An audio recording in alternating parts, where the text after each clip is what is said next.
All right, Mark, how's it going, Hey, man? how's it going?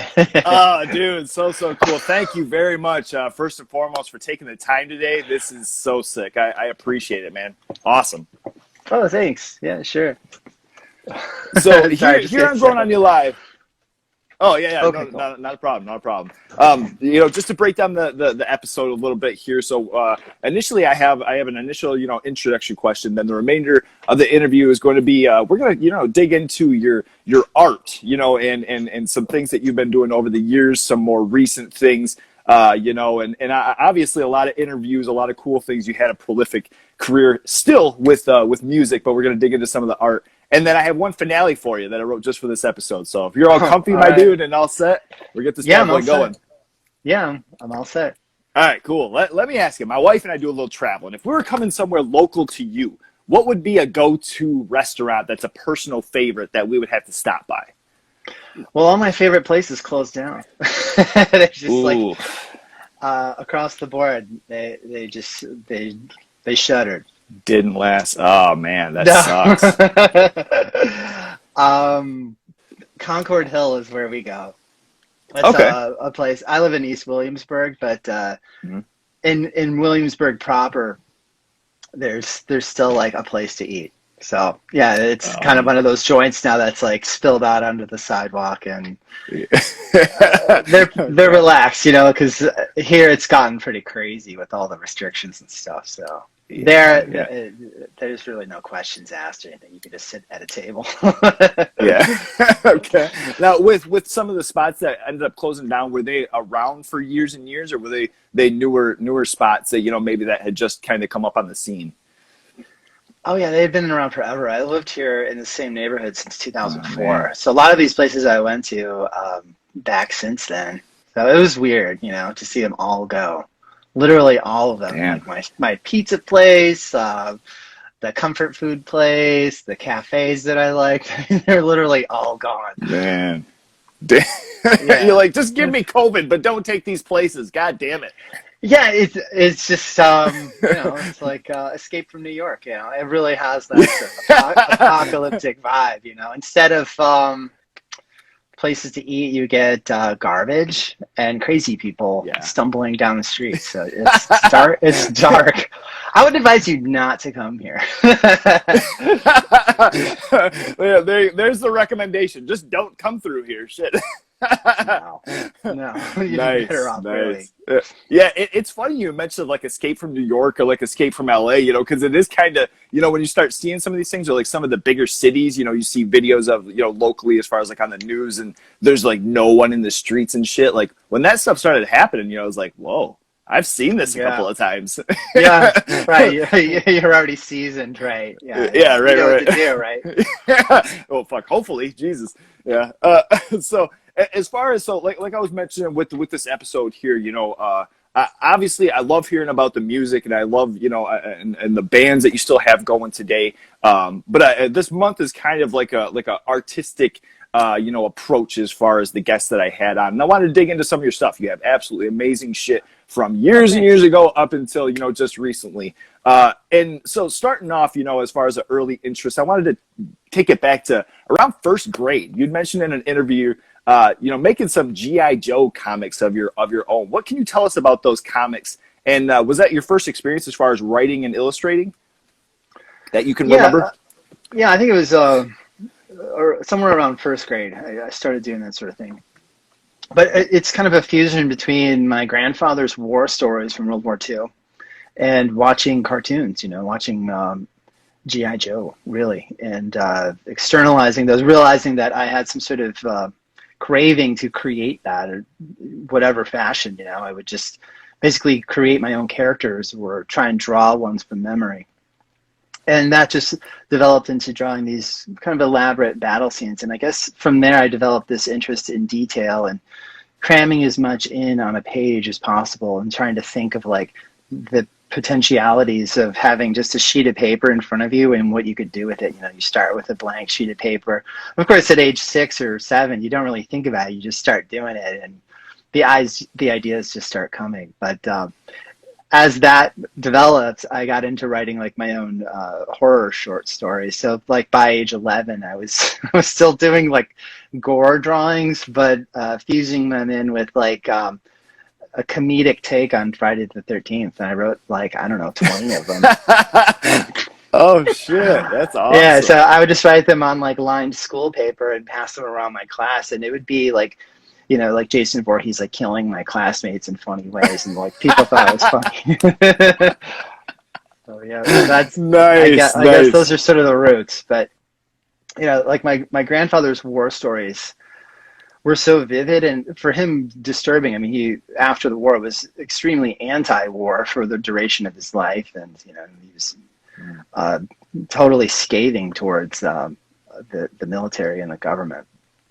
But you know, I as a kid, I would try and draw details out of him because obviously, as a youngster, you don't think about like the psychological impacts of like the trauma you come home with from war. So I'd be like, so did you kill a lot of people? Like, how did you kill them? And like, you know, like where did you shoot them? And like, so it was just, you know, that sort of thing. But at one time, he did tell me that if they were able to capture an enemy, they would try and steal his weapon. So like if they could get their hands on like a German Luger, that was like an ultimate prize. But the things they don't talk about these days is that like the psychological effects that they would do just for the enemy, they would take a guy, right, just a young kid, German soldier, and take a bayonet and slice his belly open from hip to hip and then leave him on a road as his guts spilled out, and then they leave town, was like for him, you know, deeply disturbing, but for me fascinating, you know. So, you know, I think I just went into my, you know, teen years with this sort of thing embedded in the back of my mind as I get into like movies and horror and music and stuff. So that's sort of the background of what was informing me. Is just this very real, vivid, horrifying stuff from real life. Damn! Wow. Was there a lot of stories that he had kind of expressed out of those things, or was that kind of like the one little, all right, you little asshole, quit asking, I'll tell you this part, and that's it? Yeah. Well, he had a Purple Heart, so he was decorated hero. But he never saw it that way. He didn't see himself as a hero. He was there to do a job, but you know, he was just a farmer's son. You know, a recruiting officer drove onto the farm, got out of the car, and said, "Come here, you're going to boot camp." So he had no interest in any of this stuff, and yeah, so it's just kind of a weird thing for him to talk about. You know, he didn't enjoy it, but I did ask him directly at one point, like, did you shoot a lot of people? And he said, I don't know. He was lying, just, you know, for my sake, because later he was interviewed by a documentarian where he explains how he saved his whole battalion in this small town. I forget. I think it was in Belgium, and he basically gunned down the whole battalion over a bridge. And you know, that sort of thing. I don't know. It's just crazy to think about, like, your relative having to live with that his whole life. You know, something he didn't want to do. Nonetheless, you know, we kind of make these things more tolerable for ourselves through like the media we take in, or like what we call entertainment. So it is sort of an interesting contrast, you know, because there is, in my mind, there is a connection between like the real world horrors that we see and how we sort of deal with them through, I guess, what we call fun stuff, you know, entertainment. Right. So with those things though, did that spawn into an interest with comics, as far as, you know, like kind of earlier things and drawing and things? Was that from an interest personally as far as comic books and illustrations as well? And did you have a specific kind of style with illustration that you were drawn to?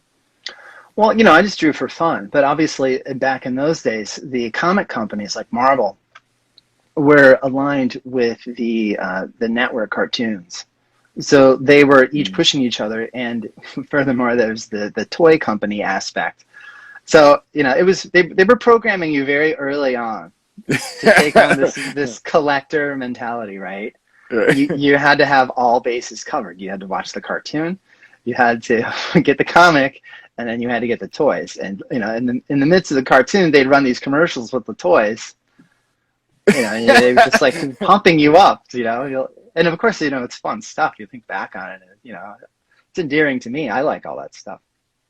But Totally. yeah, I got into like Transformers comics and G.I. Joe, but then it sort of spawned out into, as I sort of aged out of the cartoons, I got more into comics. And one of them that I strangely got into was this Vietnam comic called The Nam, which I don't think anyone even knows about or remembers or cares about. But I think it had something to do with that. I was there for like the first issue, and it looked interesting, and it was gritty, and it was kind of dark, like the soldiers weren't enjoying their experience fighting in the jungle. And I don't know, there's something about the realism of it. It's kind of sunk in with me because, these soldiers are terrified and they're going into battle, and like, they have this sort of grim outlook, like they're going to lose or something. And I guess I just sort of took on this cynicism or fatalistic point of view from, I don't know, about age 11 or so.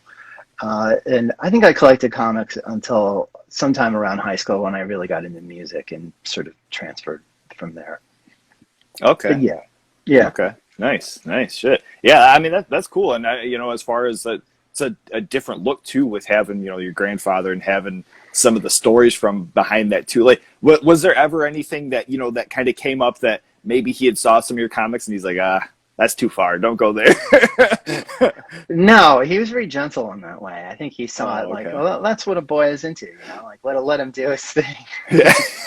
right, okay. Yeah, when I started getting into music, he told me a story about they would go through these raided towns, like entire towns would be evacuated, and they'd sort of rummage through them to see if there was anyone around, and he found like an antique violin that he thought was like maybe 300 years old or something, and it had been abandoned, so it was just laying on the ground, and it was like in perfect condition. So he carried that with him, and he always kind of attributes that to having a passion for music, or just like the importance of music, like I don't know if he phrased it in such a way as like I interpret it now, but it's like, there's something beautiful and profound about this discarded, relic laying on the ground in a pile of rubble. Yeah. And he carried it along for as far as he could. So yeah, he was a huge influence on me. I think he sort of, like I said, he played a major role in the background, I think, of what sort of directed me toward the interests that I have. Although, in looking back, I think to a great degree, my interests were kind of common, for where I came from and of the era. Sure. The whole like comic, skateboarding, like music, hardcore. It's like the whole. It's like a package, right? Yeah. It's very Midwestern. Was he musical as well? He can play the banjo, yeah. Yeah. Sick. Nice. That's sweet. Okay. He was a cool guy. Okay. Yeah. Yeah, for sure. Wow. Okay. So kind of digging into music, and additionally, with interests, in your youth as far as an often common ground with skateboarding. Tell us about, having subscriptions to like Power Edge and Thrasher. Yeah. Did skate videos ever come into play with, with your interest, and what were some early ones that you remember seeing? Savannah Slamma was one of the first ones I saw. There was a little skate park in my downtown, the town I grew up in. And it was just an old appliance store renovated into like this skate park, but it had ramps in the basement. But upstairs there was this little, like seating area, and the owner had this TV with a VCR set up, and he would just run through a stack of VHS tapes. And one of the first ones that I remember was Savannah Slamma, which was just like a contest video, and I just remember the soundtrack because I think it had The Descendants, but I definitely remember that it had Wasted by Black Flag. Oh, and, nice. and so like that was maybe one of the first, like instances where I was like cued in on this music that, I immediately fused with skateboarding. Like if you were into skateboarding, you were into punk too. Yeah, yeah, for sure. And that was very much, a common ground too. And oftentimes it was a way to discover, new bands, things that were a lot more underground or not feasible, regularly. It was, something to discover a whole different, additional package of shit. You're like, man, this is a lot better than I thought it was going to be. Yeah. Even if you sucked. I always sucked. I always tried to skateboard, and I was like, God damn it, there's just something not clicking here. Yeah, I don't know what it is. I mean, I guess you had to have a certain fearlessness, and I don't know if I ever lacked that. I mean, I got hurt quite a lot, and I think that the more I got hurt, I kind of settled in. Like, I don't know if it's worth it to keep, I don't know, like one time I completely broke both bones in my arm. It was horrible. But but yeah, I remember being at the skate park and then playing tapes of, just 7 seconds in Minor Threat. Yeah. And hearing that stuff for the first time, especially Minor Threat, the vocals were so intense, and the use of profanity and stuff. So I don't know, it had this very youthful energy about it that I was immediately sucked into. I just aligned myself with it right away. Nonetheless, I stayed involved with the skateboarding scene, 11 years or something. Oh, wow. Okay. Now, did you have to travel far out from like local to you, or was that something that even like at your school you had a lot of friends that were into the skateboarding scene as well? Well, around 1988, it really peaked in my area. And it's like once the skate park that I mentioned closed, everyone quit. Everyone quit skateboarding. And so like this whole generation died out of, it must have been at least 50 to 75 kids from my town who it's like overnight went extinct. And there was just a few of us left after that. And it's an interesting period for skateboarding. So from like 88 to about 91, it was, a massive development in terms of, everything, the look, the style, the companies, the way the companies handled their business, and just their innovation and just in the tricks themselves exploded. So I feel fortunate to have been a part of that, and to, see tricks coming out that like you couldn't make sense of, and you immediately hurry outside to try and learn something like a pressure flip. You barely understand how it works. And then you're skating in like a grocery store parking lot, you're trying it for like 8 hours, and then suddenly you get it. It's like, yes, that's what it was all about. I mean, being with your friends and stuff. So there was like a core of us that kind of developed out of the thing that I mentioned.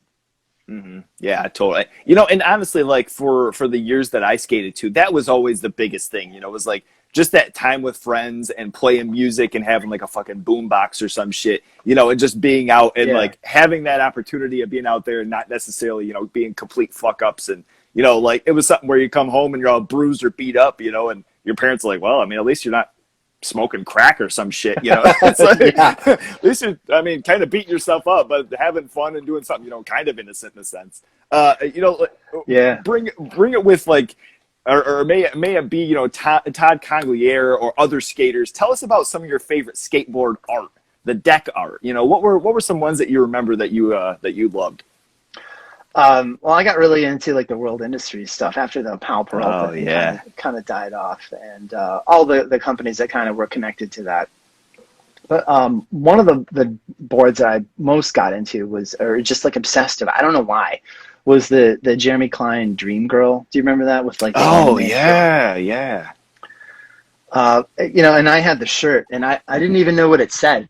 Because like the writing was in Japanese. And one day I got a knock at the door, and in fact the guy went to our back door, and I opened the door, and it was Japanese guy standing there, and there were like no Japanese people in my hometown. And he looks at my shirt, and his eyes kind of bugged out, and he pointed at it, and he goes, "Jeremy Klein." And I was like, oh, that's so funny. So that's what it said. It was just his name. Like it never occurred to me like it just says Jeremy Klein. You're like, man, I've been trying to crack this code for fucking years. Yeah, and he was some like, exchange student going door to door selling like kitchen cutlery. It was so weird. Anyway, but one of the other guys said, I think a lot of people have cited is Mark McKee, who is such a legend with all the graphics he did for the World Industries affiliated companies. He did the infamous Nodus deck. the Natas Copas deck with the satanic imagery. Because throughout all these years of liking him as a skater, they was like, oh, but his name spells Satan, backwards. And he played into it and made those graphics. But what's kind of interesting is that I remember my friend saying, like, I wouldn't ride that board. There's something just like cursed about it. Like it's a cool looking board, but if you had it, it's like a spell for like your own demise. And he in fact ruined, as I recall at least, ruined his career in a competition riding that board, where he broke his ankle so severely that he had to retire. Whoa. Wow. No shit. It's kind of interesting. I don't know. But other ones that I like is that Rock is King Rodney Mullen deck, where it was like his street board. Oh, yeah. Yeah. And just those graphics. Sick. Yeah, I mean, it was kind of like this era of lawlessness that emerged. And I didn't like where it went from there, because it turned into like a sort of like rap music and smoking weed culture that I didn't identify with. And all my friends got really into drinking 40s and like doing drugs. And it just turned alien to me, where I just didn't want to be part of that scene anymore. Like all my friends literally became drug addicts. They started smoking weed, and the next thing you know, it escalated, And I think a lot of them went down this path for a long time. Hopefully most of them are okay now, because they were great guys. But, around that time, I started really developing an interest in music. So it was easy for me to transition out of it. I kept skating for many years. But, and in terms of like keeping up with the culture and watching videos and stuff, that sort of tapered off. Yeah. Okay. With you being, I mean, young in the sense, and still, kind of impressionable and still trying to figure things out. Was that kind of did it take a little while to transition out of like feeling like, okay, I can be comfortable with saying like, I'm not cool with this shit, like this isn't my scene, I don't really want to do that? Or was that something where you just kind of fell into like, nah, I'm gonna find something else and not be about that? Yeah, there weren't really any gatekeepers like today. There weren't people saying like, oh, you can't say this, you can't say that. Back then it was just like, you just quit or whatever, because it became less and less about the skateboarding and more about like just getting high and hanging out. And these people they stopped skating. I mean, they would just get together and they wouldn't skate. So it became kind of a bummer, And like, it's like we were getting older, but their girlfriends kept getting younger. You know what I mean? Jesus. Like their girlfriends stayed the same age, but like we kept aging. I mean, it's not a big deal when you're like 17, but if whatever. Like when they were 19 and they're dating like a 15-year-old, it was just like, I don't know. Yeah. I don't know. You had that youthfulness too, where you're real into something like that and real passionate. It's like, look, the weed's not going to help, have this energy, but then now you got to bring your girlfriend too. Is God, come on, man, just get your head in the game. Let's have some fun, shit. Yeah, and that's literally what was happening. They would just like cart their girlfriends around to the skate spot, because in my town you'd have to drive to wherever you're going to go skate.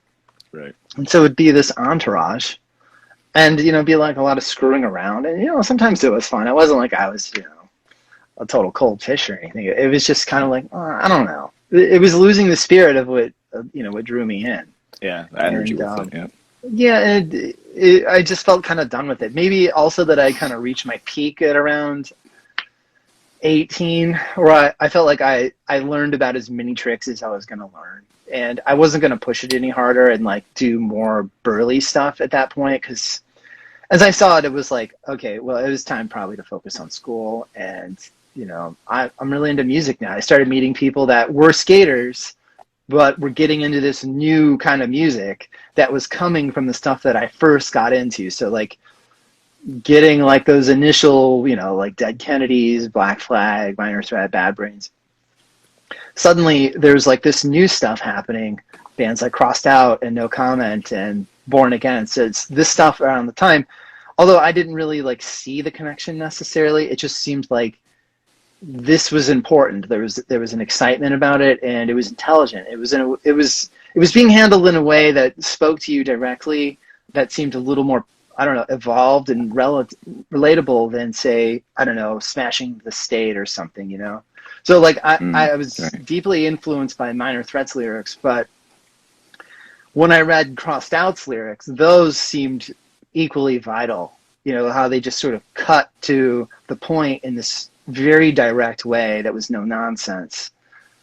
That was just exciting because no one had ever done it so bluntly, and the music was just so insane. And when I played it for those skater friends, they were like, "What is this crap? This is death metal. Why are you listening to this? This is like this is burnout music." So at that point, I kind of realized like we're just going different directions here. Oh, okay.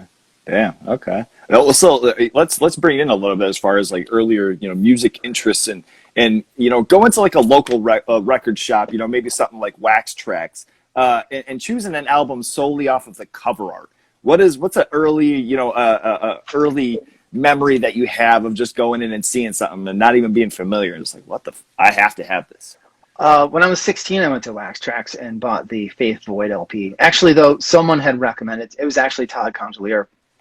He was like, "You should check it out," and I didn't actually know anything about it or what it looked like. And seeing the artwork, that drawing of the figure on the Void cover was like, it was really captivating stuff. It was so primitive, it was so amateur, and just the font that they chose for the band name it was all weird, and it was coming from a place that wasn't immediately relatable, and even their lyrics were just kind of bizarre, where they're writing from the standpoint of like a serial killer, for a hardcore band that was kind of like unheard of, Right. and it was so sloppy and chaotic, where from that point on I developed this stance where like hardcore shouldn't ever be played too tightly or be overthought. It shouldn't be clean and neat and nicely packaged. It should be loose and spontaneous and messy. And to this day, I don't think anyone has really ever outdone Void. Maybe Siege, but they're a little different.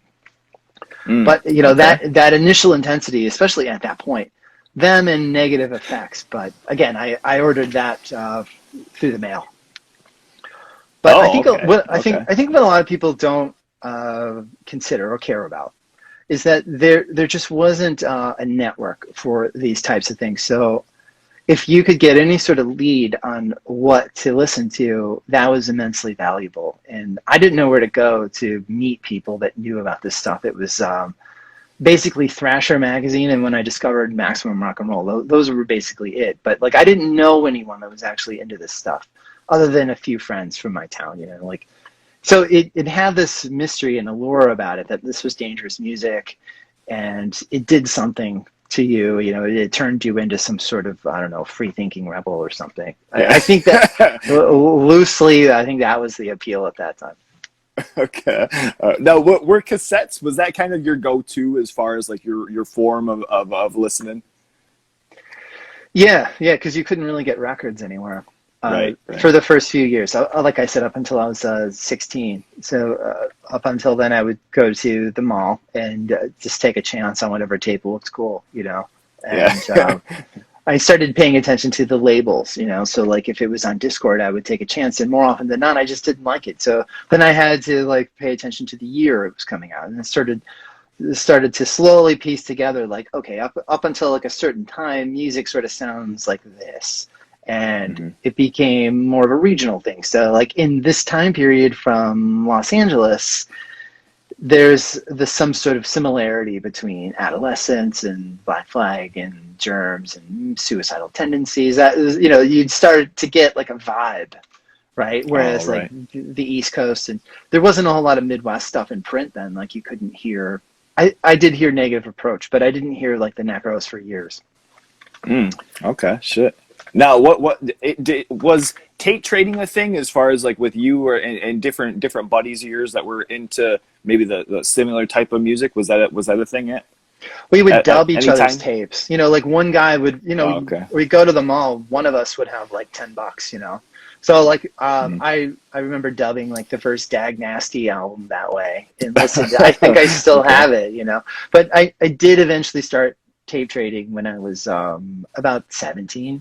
One of the first people I tape traded with was Chris Dodge, in fact, which is kind of interesting because he had this long like Xerox stapled booklet of things he had for trade. I don't even remember what I traded him. I think he was just being nice because I had nothing to offer. And I think I got like the Faith demos and the Skewbald recording, which had one extra song that wasn't on the 7-inch. Man, that rules. Yeah.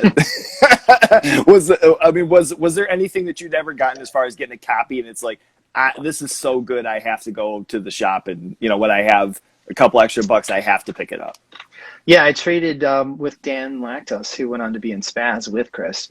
And he just had, his finger on the pulse and would just make these compilations. And, I was into like Screeching Weasel and, the Descendants and stuff. And I started getting into this more harsh stuff. And I think around that time I went out and got like Infest Records and the Cop Out 7-inch and the Voorhees 7-inch and LP. And later Charles Bronson got to play with Voorhees and we became friends. So that was really cool. But nice. Getting into this stuff, I definitely indebted to those guys for sure. Nice.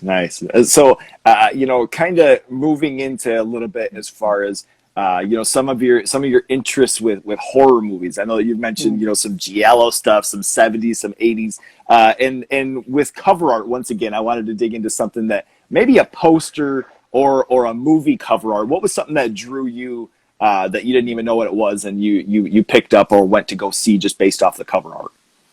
Well, I think one of the ones that maybe stayed with me the longest was the John Carpenter version of The Thing, with the poster art with the light just sort of reflecting off the guy's face. And it's so beautifully rendered. Yeah. And thinking back, I love that poster so much, but I didn't really consider that maybe it played a major role in just how I make work today and like how I like to portray things, because by withholding that face, there's this horror element of mystery that you don't know what you're dealing with. This idea of concealment is actually pretty terrifying, and it's kind of become a running theme in my work where the face is always concealed or doing something where you just don't really see it. I think it could very well be coming from that poster design. Shit, that's awesome. Wow. I mean, you mentioned on that too. I kind of, I'm recalling back, different cover art or different things that you've worked on too. And I mean, that's not to say, like a take, directly from it, but I can see like the inspiration behind that. That's awesome. Oh, shit. That rules. Thanks. I mean, Yeah, what an iconic, piece too. I mean, as far as with that cover. For sure. What were some examples of maybe a movie that you loved that just had terrible cover art?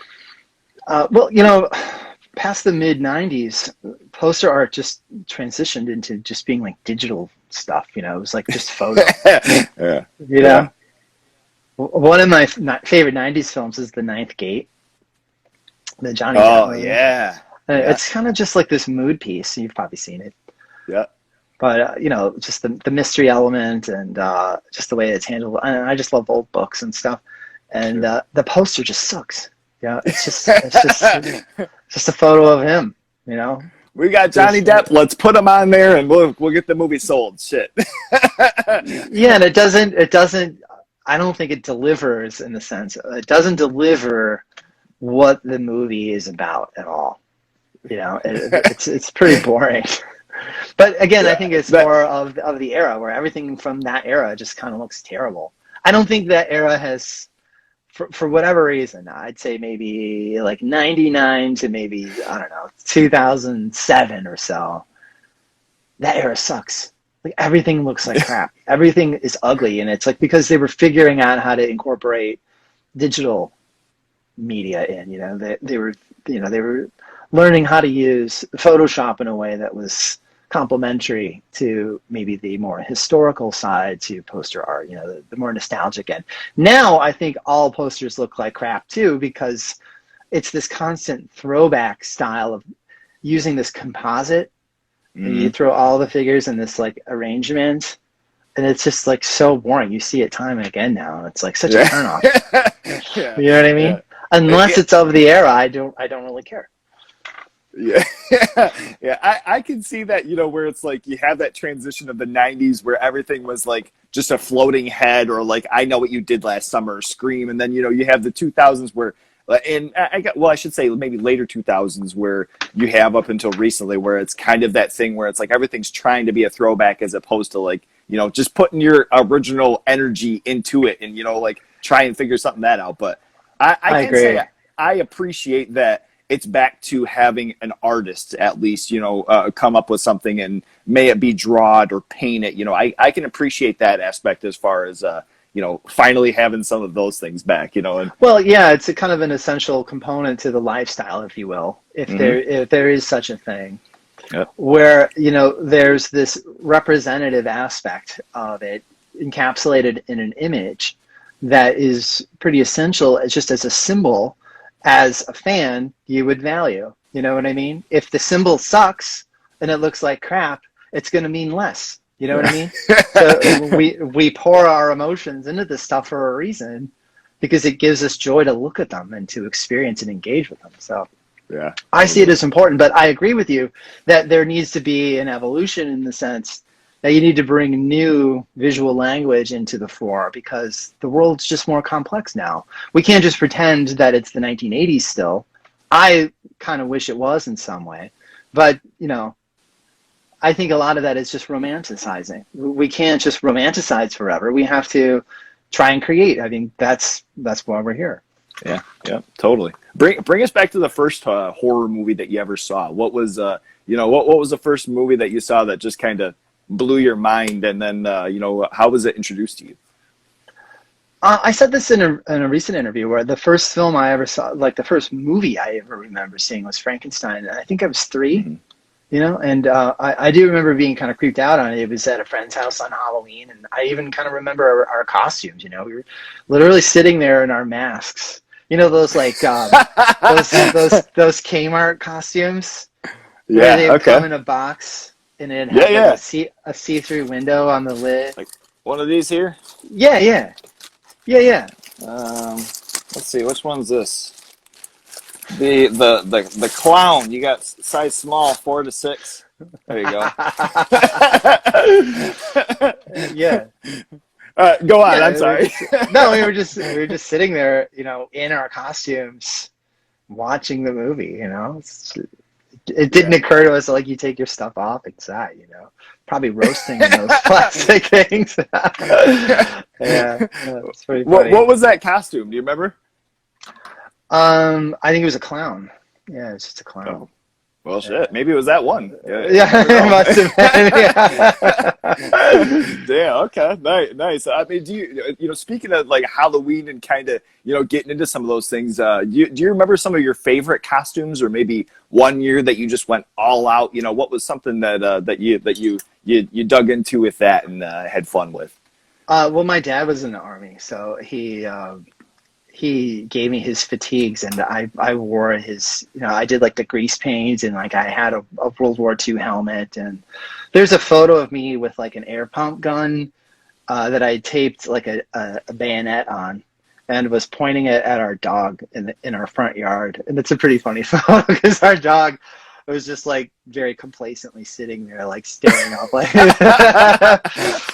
but yeah, I don't know. That was probably it. But I love that era. I think back on there was this haunted house that we would go to on Halloween night, and it was in what is now the Ray Bradbury Library.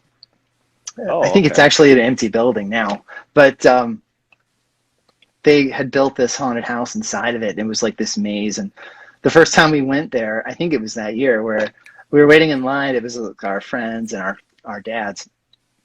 And these kids were coming out in tears. They were so traumatized by what was inside. And we were like, yeah, let's go. Nice. I don't think it was actually that traumatizing. Nonetheless, the experience, just kind of stay with me.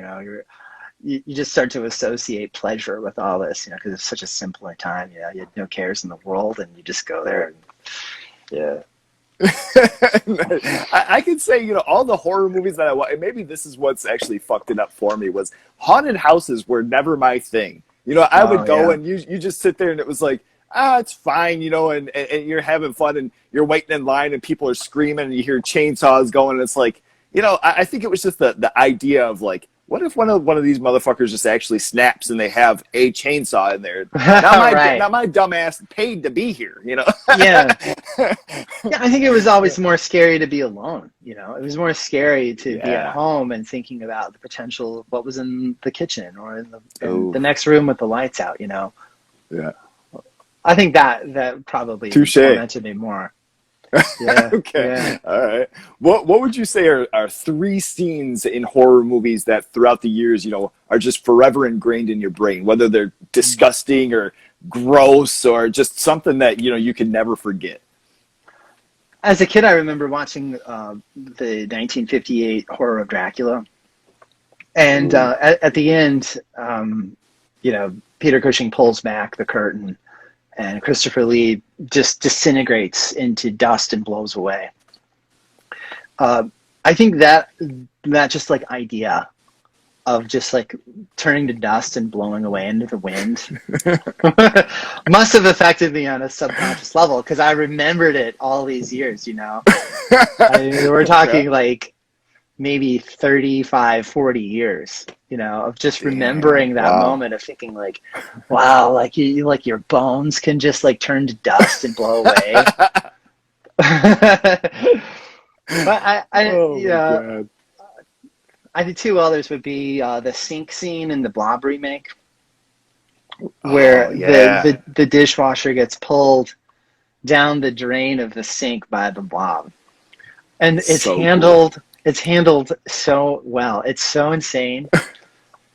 Even to this day, if you watch it, you're just like, I can't believe how that was executed. It looks so crazy. I mean, it's horrifying, because everyone's kind of grossed out or afraid of drains. Like my fiance won't touch like foods, like scraps in the drain.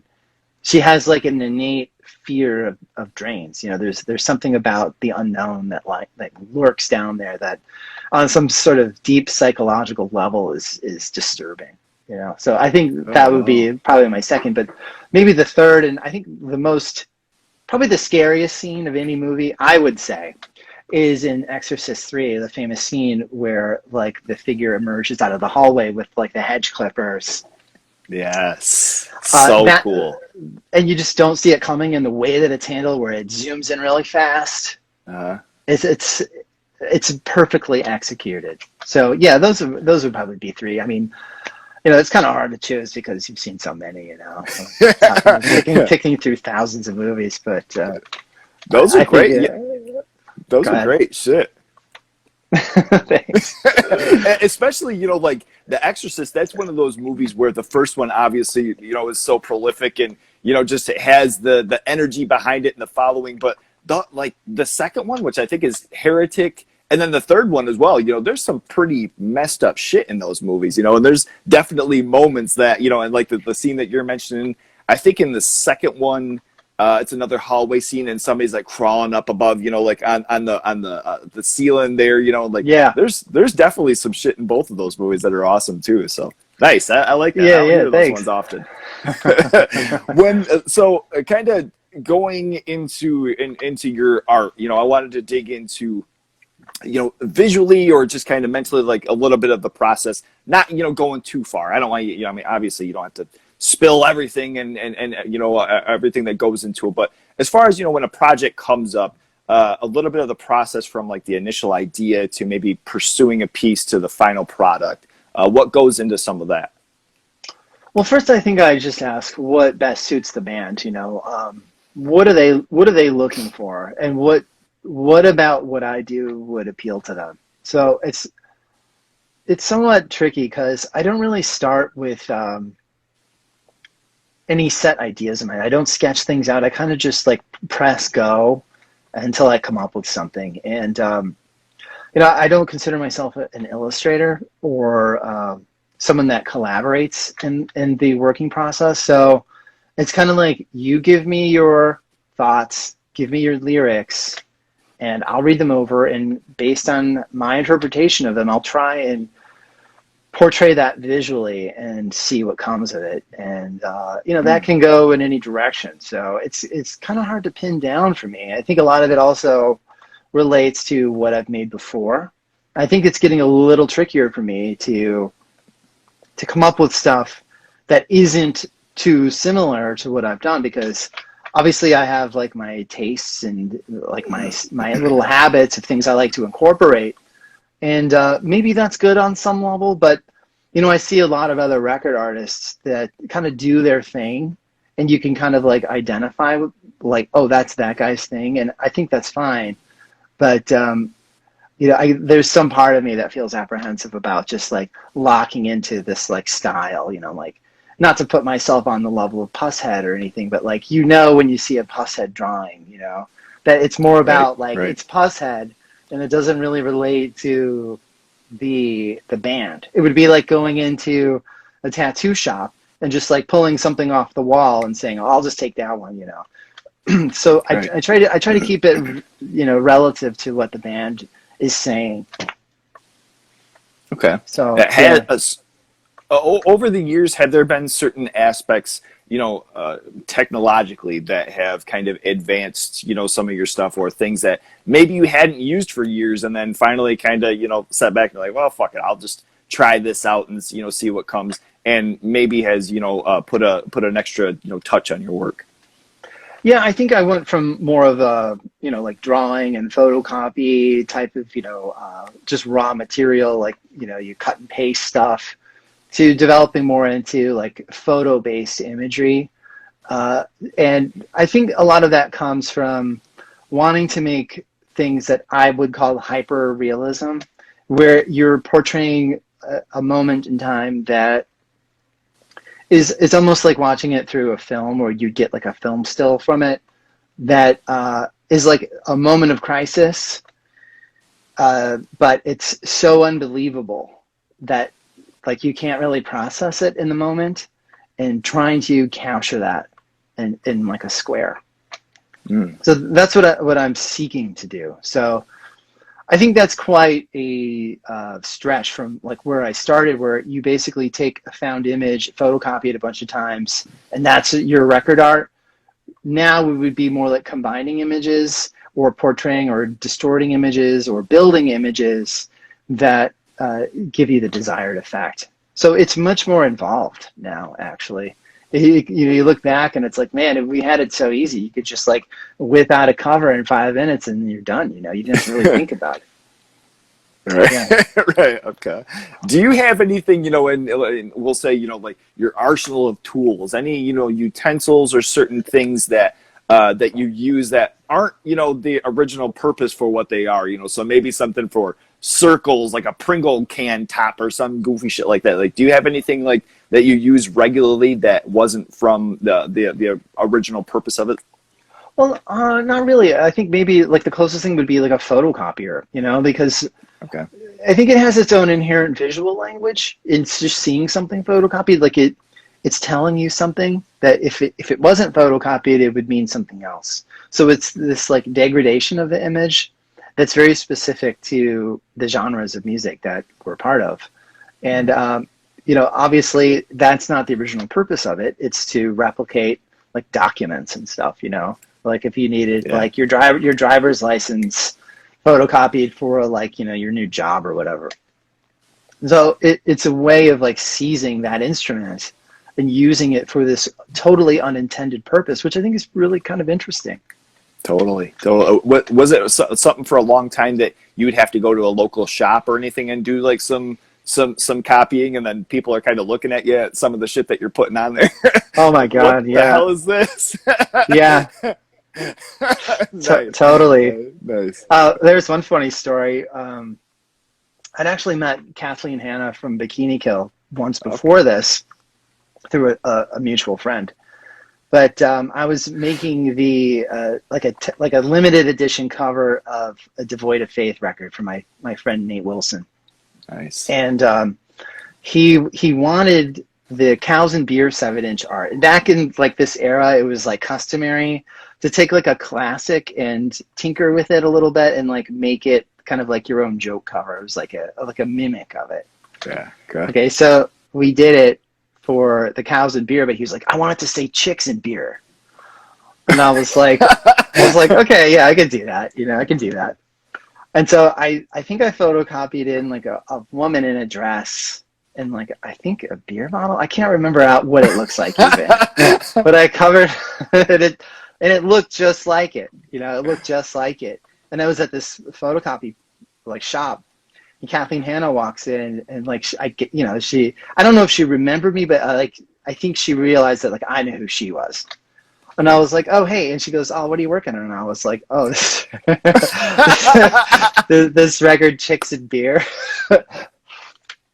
It's pretty funny. You know, she didn't say anything. And in fact, she loaned me her glue stick, which is kind of funny. She's just, nice. I'll help you out with this.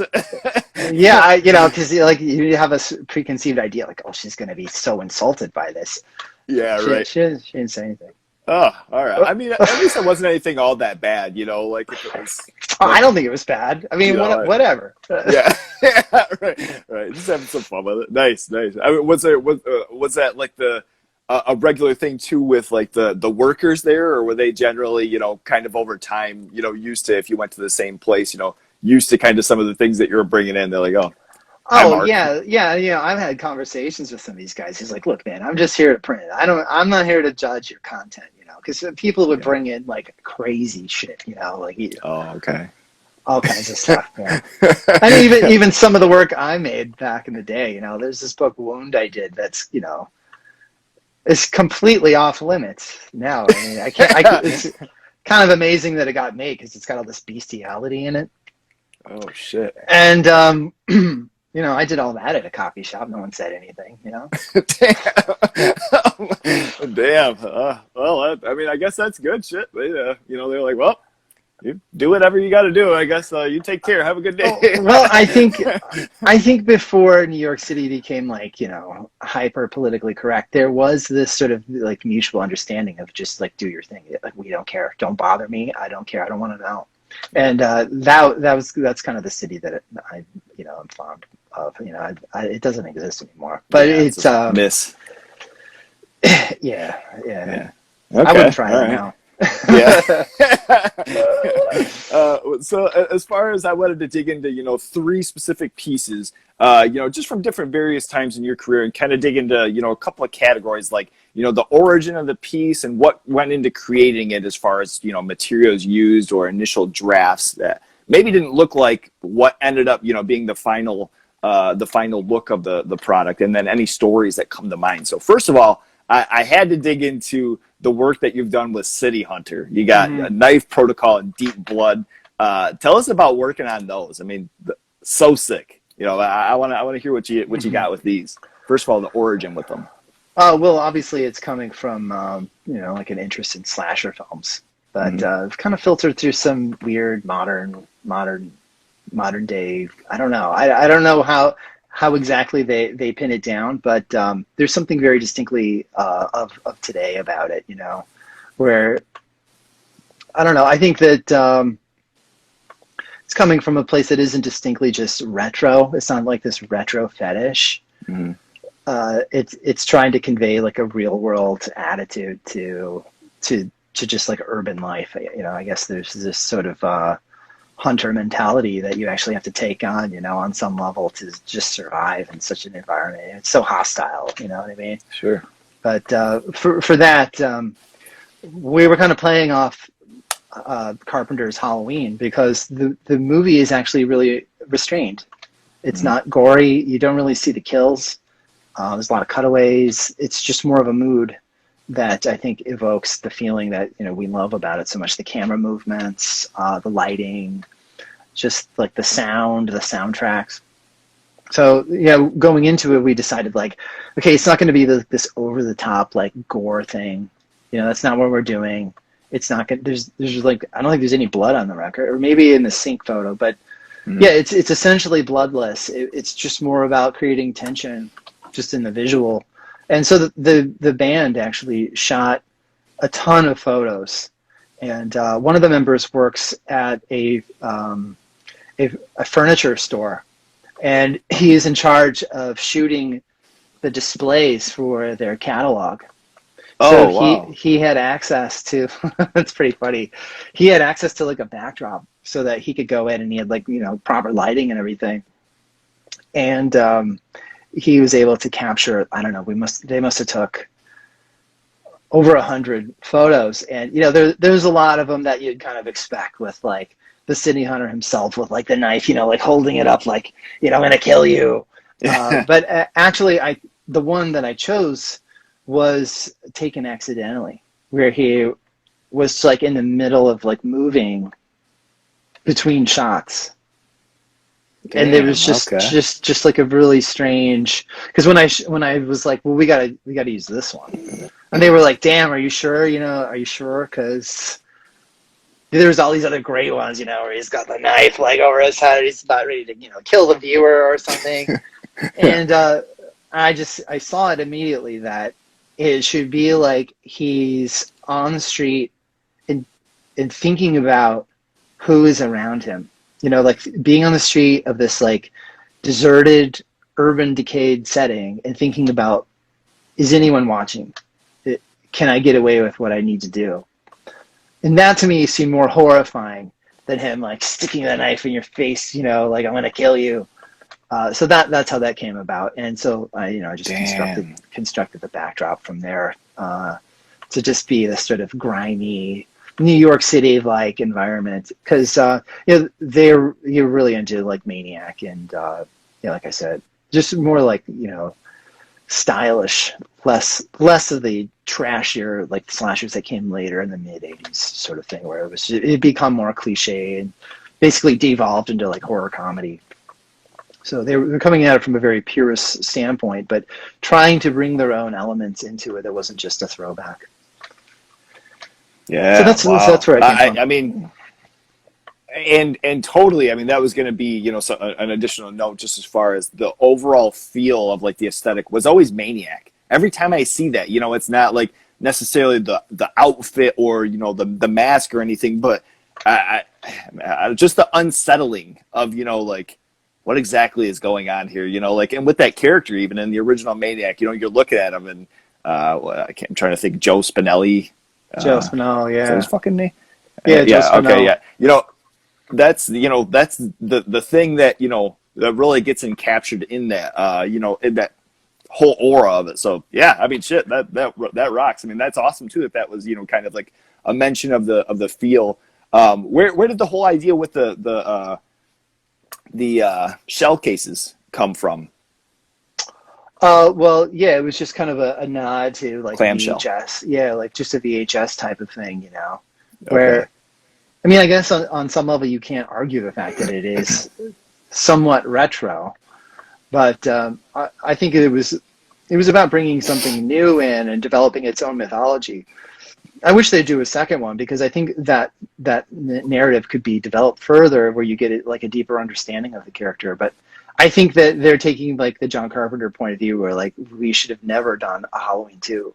It wasn't ever meant to be the kind of thing that had sequels, because you just take away from it. The more you explain, the less scary it becomes. So it was about keeping that unknown.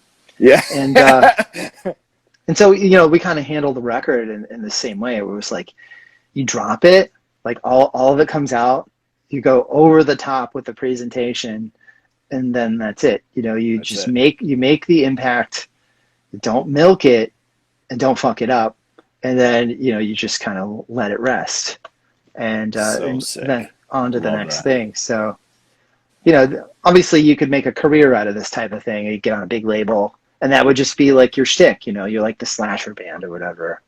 And I think, you know, there is some appeal, because I think there's more that could be done or more that could be said that doesn't necessarily cheapen the whole brand, but we'll see. We'll see. Yeah.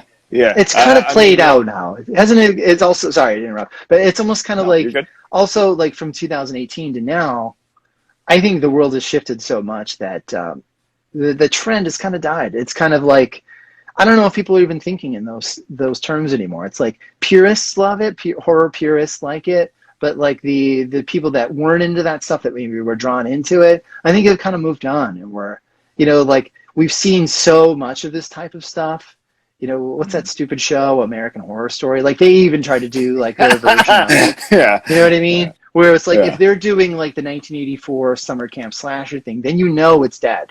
If it reaches that point, it's totally washed over the culture and lost whatever relevance it had. It's just totally mainstream. Yeah. I mean, I dig that. That's something where, not in the sense of saying you're, catching a sparkle, in a bottle or something like that, or catching just that one thing. But I mean, I loved everything about when, the recent release of that came out, and mentioning, sequels and things too. All we can hope is that Rob Zombie doesn't get a hold of it and try to do a remake. That's that's all I'm going to bring with that. Yeah, right. Yeah. So second, I wanted to dig into your exhibit, I believe first exhibit, Hallow. Was that your first one? Was that 2009? Okay. Yeah, okay. That's right. Yeah.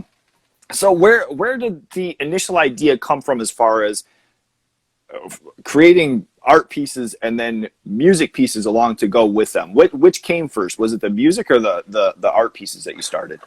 The drawings, those took, I think, 4 years to make. But I think, looking back, it comes from, I guess, in a kind of insecurity that, like, the drawings weren't enough. You got to add more. You got to have, like, this musical component to kind of pad whatever insufficiencies I felt that the drawings might have had.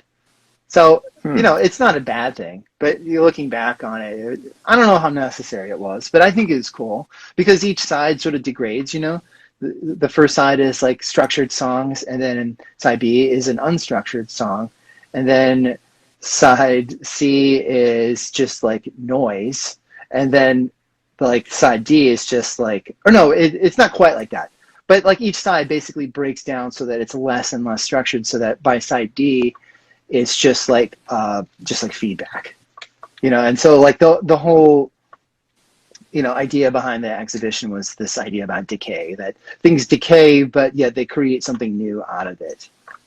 I don't know how interesting it is, but that's what I was thinking of in those terms back then, where like, like society is crumbling, but out of it you get this new kind of society, for better or worse, and this is what we have to deal with, that sort of thing.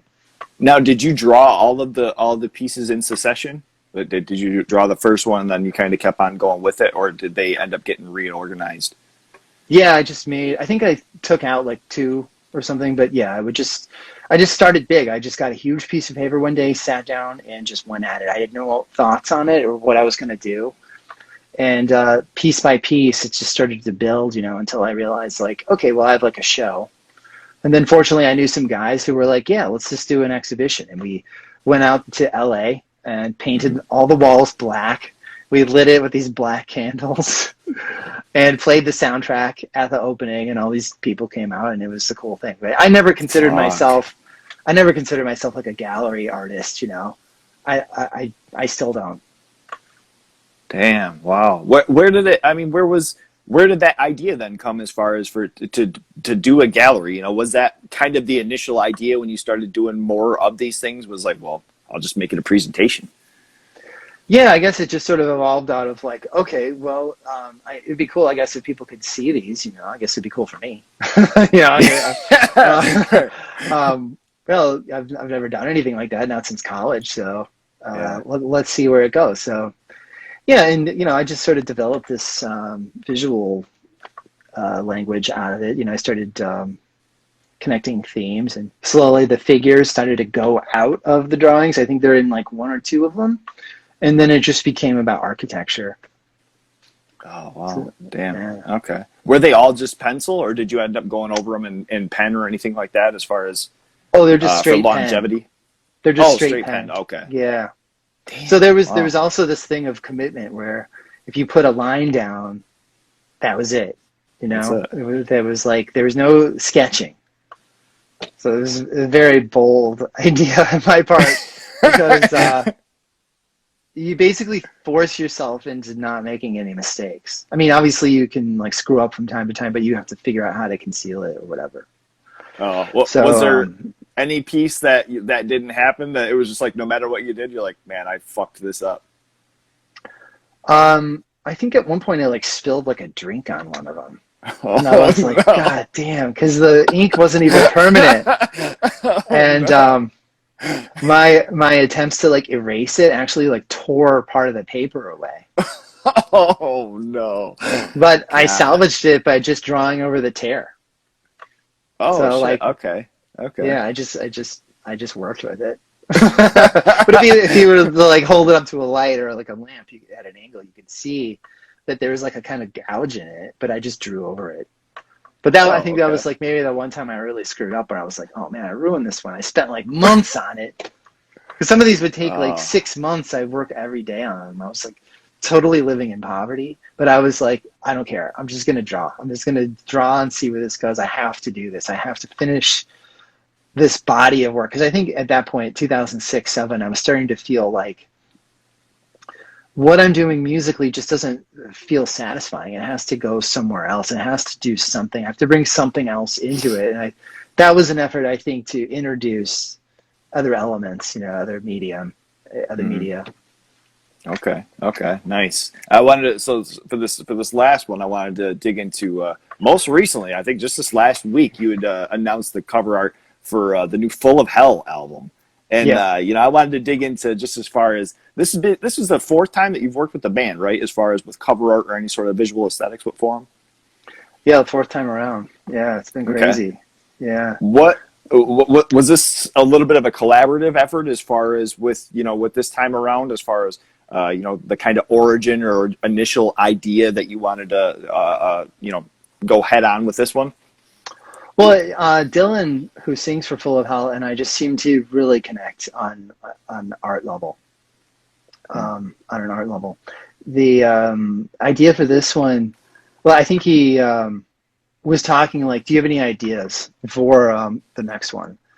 And I was like, "Well, I think we should change the scale. First of all, we should bring the figure down to a smaller scale for the cover." But I said, I've been looking at these images from this old book where I think they were made into postcards or something, where like these saints were descending into the courtyards of monasteries. And they were just like old Catholic images. And I was like, I think there's something like this with like a lush garden in the backdrop, all this chaos happening, where you would have like this sort of sanctuary from the world was interesting. And he was like, oh, that's crazy because the title is, the lyrics that I'm coming up with talk about exactly that. So like from the get-go, we were kind of Oh seeing wow. eye to eye on it. So yeah, this time around, I decided, let's change the direction here. I kind of flipped the narrative a little bit because for the previous two, we had come up with, very sinister themes. I think we were subverting that for this newest one where, like our conception of good and evil is maybe thwarted a little bit here because we're getting something a little more indefinable that's a little more dreamlike that you don't really know what to make of. Whereas like if you see a burning nun, for example, like that, it's some symbol of evil, I guess. But with this it's a little more subdued, Like there's something intimidating just in the formation of this like angel or spirit coming out of this book. But for me, it's just kind of interesting in contrast to the chaos that's happening in the background of it. So that's kind of where I Damn. was coming from. And I think on a loose level, I think it correlates with what they were singing about in their lyrics. But definitely going into it this time, there was more of a defined idea of like how it look. Not exactly like how am I going to portray it, but like what should be in it. It should be some sort of angel in a garden. And Damn. that's what I came up with. Man, and that rules as far as not even having a conversation initially, and it's like, well, just so happens that that's what this shit's about. Yeah, it just kind Damn. of connect on that level, and it's a rare thing actually, because a lot of people, they have their thing, and it's got to be their way, and they want to direct me, and I just don't work that way. So they have a really great approach. They kind of just let me do my thing, and I show it to them. If they don't like it, they say so. Fortunately, that hasn't happened. So Damn. these are great guys. Hell For yeah. me, I'm extremely lucky to have that sort of thing. Works out. I'm glad they like it. Sure. With now the back art or I believe it's a back sleeve where you have almost like the ascending type stars. What can you tell us about with that? And maybe I don't have that right. Correct me if I'm wrong. I apologize.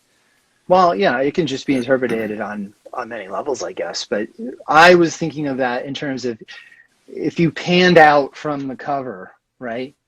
If you saw that like angel as being like one of the lights on the back cover, if you panned out, what would that whole horizon look like? And my understanding of what the garden is actually the society, you know, or Oh wow.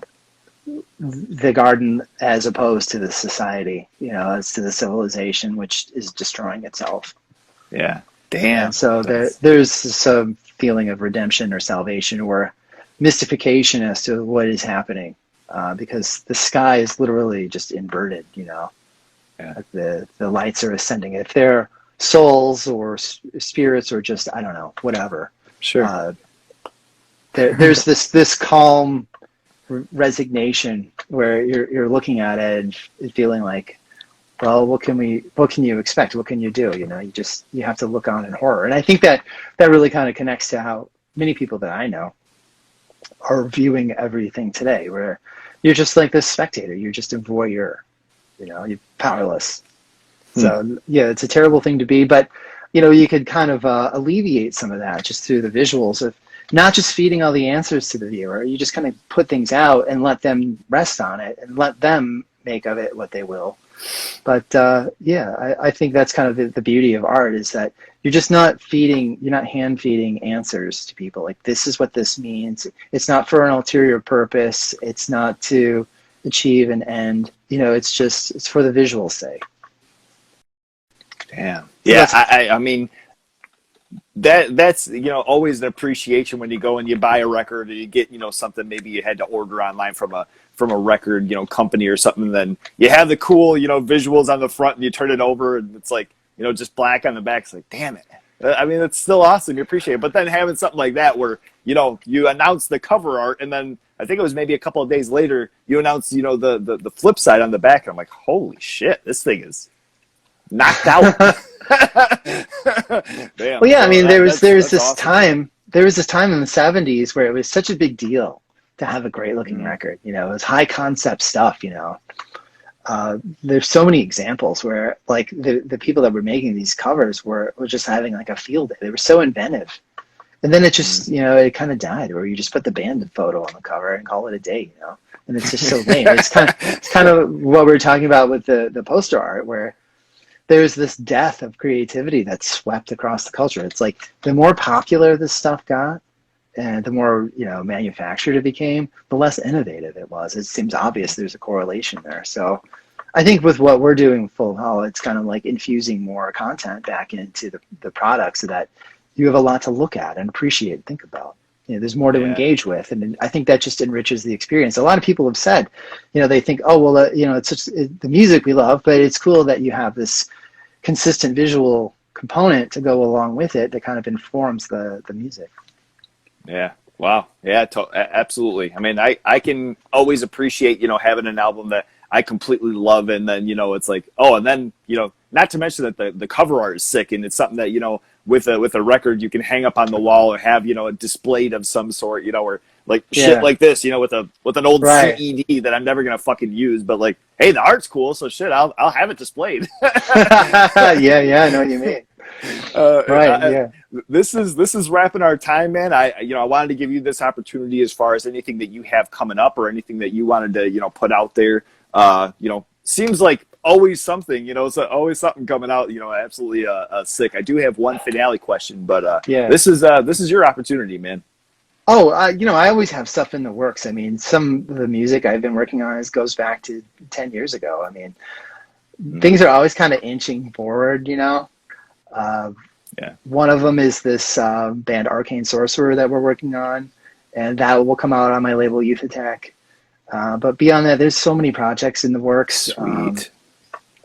Yeah, it's just kind of like, what can I make time for today? So, unfortunately, I don't have all the time I wish I had. If I could duplicate myself, I would just be working, you know. Nice. Okay. Yeah, I mean that's always awesome, you know, and it's cool, you know, as far as you had mentioned something in an interview as far as with social media in a sense, you know, not going overboard with it and just kind of, you know, coming on and you have a random ding where you put up something and it's always cool, you know, seeing those things where, you know, having something just kind of not be, you know, a year from now, here's the new record and, you know, here's a countdown every fucking day up until then. It's like, okay, yeah, we get it. We remember, you know, and having a little bit of that element of surprise of like, here's an album or, you know, here's the cover art and the thing's coming out tomorrow. And I hope that you can grab one because that shit goes fast. Yeah, there's just something that's just punishing about the just over the top promotion. You know, it's a turnoff. You know, because it's like you're trying to convince people to care, and it just comes off as desperate. It's like, no, just do the thing, put it out there. Maybe announce it, say when you're going to do it, and then do it. Don't make a big deal about it. Don't be annoying. So I think it's pretty simple and straightforward. You know, just handle it in a restrained way, and I think people will pick up on it. You know, people aren't stupid. You know, like they appreciate this sort of stuff. I think they do. The smart ones. Totally. Yeah. All right. So for this finale, you know, we're gonna wrap up here, but you know, I wanted to put you in the situation where, you know, say somebody approached you and it was somebody that, you know, you were into working with, and they asked you, they said, Mark, look, we want you to write and illustrate a graphic novel, and it's gonna, you know, take place with a battalion in war times. And they come across some sort of a creature or monster or something, some sort of a villain. What would you choose just based off of something that you're like, you've always thought would be cool for like a gang of somebody to have to fight off? What would you choose? What would this story be about? God, I don't know. I guess I've always thought about, you know, how I could conceive of coming up with like a ghost story, you know, like my own sort of ghost mythos. I used to watch like Ghost Adventures, that dumb show. But yeah, I don't know. I guess I don't think too much in terms of like narratives. I'm not like a fiction writer of any sense, so I see things in glimpses. You know, I see things in like visual frames. You know what I mean? So I would have to like sit and think of terms of like how a story should function. You know, I wish I had that like novelist narrative ability. It's kind of the same in terms of like how I write songs, where I'm not actually a songwriter. You know, I can like piece together, piece together riffs, but I can't explain them. You know what I mean? I have no like musical comprehension. So maybe it'd be like I don't know if I can help you. Maybe be like a visual of some sort. You know, as far as like a graphic novel with no words, you just kind of read through and look and see and you know, you have some spirits and ghosts and shit like that, you know, kind of appearing over the shoulders. I really like the movie The Fog from 1980. Yeah. Because you never really get a sense of like who these lepers are that are on this ghost ship. Mm-hmm. And there's some plot holes in the movie. It doesn't matter. But it's all about the mood, and that's always been my thing. It's never so much about like you know, like the hero and like the opposition or whatever. It's always just about putting you in a setting and just enjoying that setting, you know. And I think if I were to relate it to the Philip Hall stuff, like the back cover is an example of just mood, where you don't really get a full sense of what's going on. And you know, if we think about what like H.P. Lovecraft said about horror, it's like you always have to hold back from showing the thing itself. You know, you don't actually want them to know, because once they do, they gain like an understanding of it. So anytime he was describing like Cthulhu or anything, it was just like vague descriptions of it. It was just like hard to imagine, you know. And I like that, this sort of ineffable quality of what horror is, you know, this idea of the beyond or the infinite that we can't quite comprehend. To me, is more horrifying than like a monster running loose or something. So I guess on a more cosmic level, this idea of like existence being fake, or you know, the prey of some force that we can't see or comprehend is pretty interesting. Damn, yeah, I love that. That's all. I mean, you mentioned H.P. Lovecraft. Have you ever watched the movie The Void? No. It's a newer. dude, it's good. It's really Okay, it's I'm it's familiar with it. it's it came out I think maybe 2018 or 19, right around maybe 2017, somewhere later 2000s. But it was a group of cats that just went in and made a horror movie, not necessarily for the sake of it having to make sense, and kind of Okay. just being this alternate universe to where you're falling deeper and deeper. Very H.P. Lovecraft, very, at times you're like, what the hell is going on, and that's kind of the thing where it's like really striking, your inspiration in your mind to like, is this what's going on? And then watching it a couple of times, there's Oh, that's just a interesting. little more clarity. But that movie's really cool, and especially Oh, mentioning, cool. like H.P. Lovecraft, that'd be one to check out. That Oh, okay, I don't cool. think would waste your time. Oh, nice. Well, we have like decades of horror films now, so it's like, Right, well, totally. are we supposed to be scared of these things still? Like, why are we watching these? Are we Yeah, just enjoying the escapism of it? I mean, what function are they serving at this point? And I think, if we go all the way back to the Enlightenment, when they were writing, like, Mary Shelley wrote Frankenstein, it was this response to religion kind of getting shoved aside. You know what I mean? And then hmm people needing some sense of the afterlife or being like, like your own God, where you can create life on your own. I hmm think with centuries of this stuff now, we have to start thinking in a broader sense beyond just like the trappings of retro horror or old writers of just like the infinite, in the sense that there's so much that we can't know, and like what is happening now that is like seeding these worries that like greater things to come are going to wipe us out, or we're facing existential threats. I don't see that sort of thing explored enough. It's just kind of like, hmm another ghost movie, another franchise, Yeah. another Conjuring sequel. Well, yeah, okay. It's just kind of, it's gotten lazy. Where if you go back to the heydays of the heyday of the '70s or whatever, where these guys, these like Wes Craven or somebody who's just kind of operating on his own, hoping to land a deal and just making horror movies for the money. hmm Like he was doing it because you had to reach a certain level of attention grabbing to get it made. And Right. that's why his initial films are so good. He kind of plateaus as he goes on. Although I like some of his later stuff.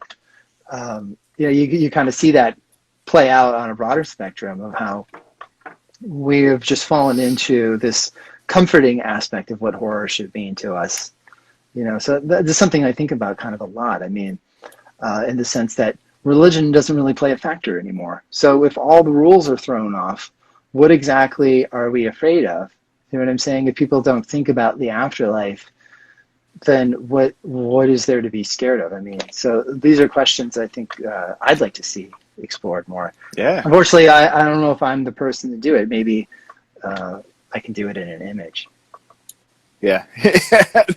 No, I mean, I totally agree. I definitely see that too. And I feel like some of the stuff, not necessarily, on like the cosmic level as far as that you're talking, but like the earlier 2000s, like French extreme stuff. I don't know if you ever saw Yeah, any of sure. the, Hmm. you had like Frontiers, you had Inside, where it's like a pregnant woman who's Yeah. trying to, stay in her house while this person's trying to come in and cut the child out of her. It's like, okay, that's not something I don't remember seeing, before. That's a pretty fucked up situation to be in. Yeah. But yeah, I mean, as far as like with the reach, the sky's the limit with things, and being lazy about it. I don't think that's not the way to go. And I think that's one of the things that that people appreciate so much about your stuff is that no matter Oh, what, they're gonna see the time and energy and the passion behind it still. oh, So thanks. Appreciate yeah. it. Thank you. Look, Thanks. this this wraps our time. I really appreciate. We went a little bit over, but thank you so much. Honestly, I Oh, appreciate your thank time you. today. And this was kind of delayed, maybe even a year or so. I don't know what the fuck Oh, happened and geez. how I missed that, but I really I apologize on that, and I'm glad that we got to make this happen, Oh, man. This thanks. is awesome. Appreciate it, man. All right. All right. You take Okay. care. You stay safe, man. Okay. You take care. Bye-bye. All right. See ya. Dun, dun, dun, dun, dun, dun, dun, dun, dun, dun, dun, dun, dun, dun. He's a lo-fi horror guy. Yeah, he's kind of a guy, but he is so lo-fi, lo-fi, a horror guy. Yeah. Lo-Fi Horror Guy has been recorded in front of a live studio audience.